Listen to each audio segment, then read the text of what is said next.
Alright, so I'm gonna run through the steps of the project real quick in case you get stuck, or in case you guys just like to follow a step-by-step video. So I'm here at pixlr.com/e, and I'm gonna click Create New. Now over in this panel here, I'm gonna go ahead and type in the name for my project, which is YouTube Banner. And it's gonna be 2560 by 1440 pixels. I'm going to check the background box, and I'm going to select white to start with. Our first step is going to change that once we create our assignment. So I'm going to click Create, and I'm going to zoom out because I prefer to be able to see the entire canvas a little bit further away. Okay, so for our first step of the project, we are going to change the background color. And you're going to choose one of the colors that you chose in your color palette assignment. So this is my color palette. And I really like this light color for my background because I'd rather have the dark colors on top of it. So I'm going to copy this hex code and we're going to use it in a second. Now the first thing you're going to do is click the Fill tool over here on the Tools panel. And then you're going to click the top circle in the color panel down here. Now all you need to do in here is copy that hex code, leave the hashtag there, into this box. And you'll see your color appear up here. You're going to click OK.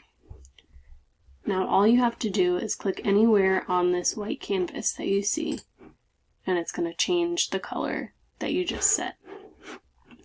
Now, I'm going to go ahead and lock this, this layer, and I highly suggest that you do. That way, when I do come back and select and add my image on top, and I move things around, it's not going to actually move my, my background.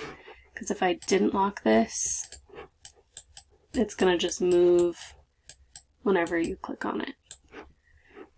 So I'm going to lock that again, and now it will move. Alright, so I'm going to move on to the next step. We're already at step number 4 here on the instruction list. So I'm going to click the plus button, and then I'm going to click Image. And now I'm going to search for the image. Mine is already here, but I'm going to search for the image that I used for my subject photo cutout assignment. And we're going to use out the cutout version, the one that doesn't have a background. And I'm going to click Open. And now you can see it added this as a new layer on top of my background. So I'm going to hold Shift because I want to keep the aspect ratio of the image.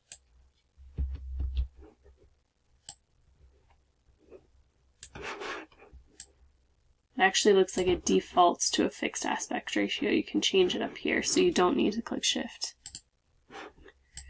And I'm going to make it a size that I think looks good.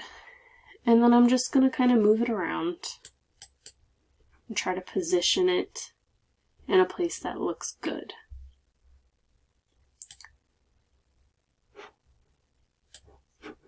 And I think that I actually want to flip the photo to have it facing off the page here, and I think I want it a little bit bigger. Since this is the only thing on my banner, and I'm going to kind of give it a horizontal centering. Sorry, vertical centering. I think it looks pretty good there. So I'm going to move on to the next step, where I will add an outline to this image. So for this, I'm going to go and click the Edit button up here and click Stroke. Now in this color box, I'm going to find another color from my color palette. I think I like this red salsa color. I'm going to do the same thing. I'm going to copy and paste it, leaving the hashtag there, and click OK. And you can see the outline going around the photo. But I'm not done here. I still need to adjust the size And so we're going to set the size of this to 20. So we want a pretty decent sized outline. And it even goes inside the edges, which I like a lot. Yours doesn't have to do that, mine just so happens to. We're going to leave our opacity at 100%, and then we're going to change our feathering to 50% to kind of give it a spray painty kind of look, a little bit more transparent on the edges. Oh, I'll set that back to 50 again, and then I'm going to go ahead and click apply. So now I have my image with the outline around it. Now I'm going to go ahead and lock this layer so that when I add my text, it doesn't move around, so it's all stuck where it should be. Okay, so for our last step, we're going to add the name of our channel that we came up with in our earlier assignment as a text layer. So you're going to select the text tool here. And then you're going to click on anywhere on your project. It's going to say, do you want to add a new text layer? And you're going to select add. Then I am going to go ahead and I'm going to do 2 separate text layers. You don't have to do that, but I know since my picture is pretty simple that I want my text to stand out. So I'm going to go with, my channel's name is Bromley's Simple Snaps. So I'm going to go ahead and type in the first font that I want to use, or the first phrase I want to use with a separate font, and then I'm going to search for the font that I wanted to use.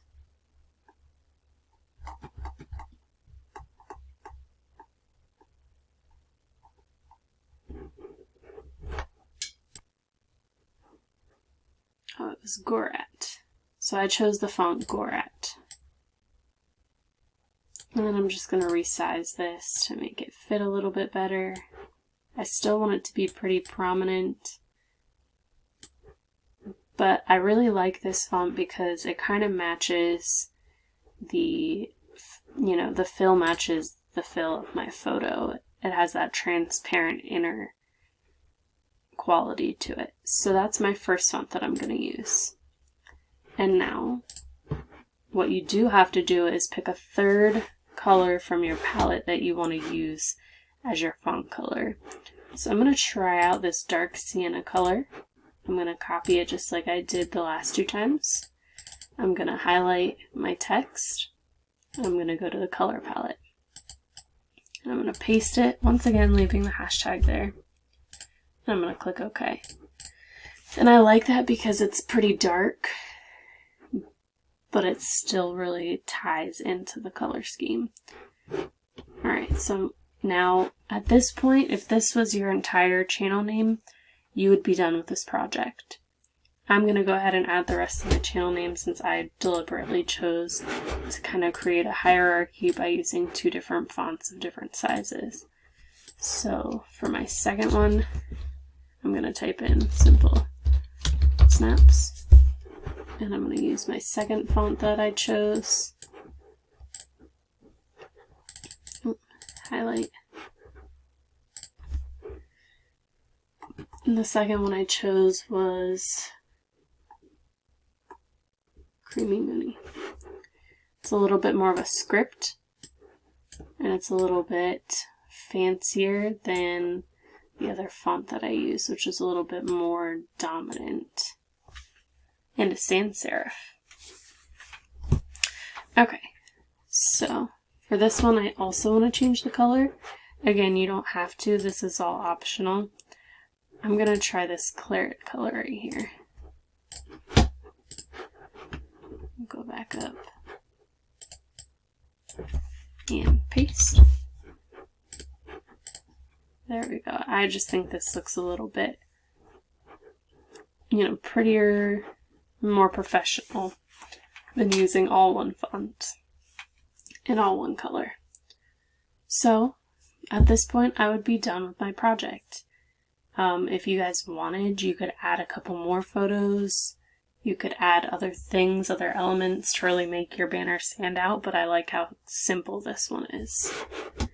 So all I would have to do at this point is go to File and Save.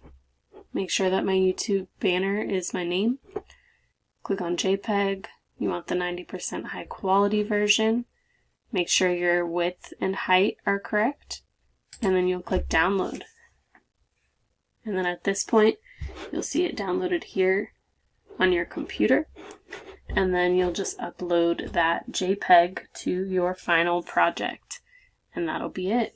So you've seen that this project can easily take only 10 minutes, 20 if you're slowing down this video and following along.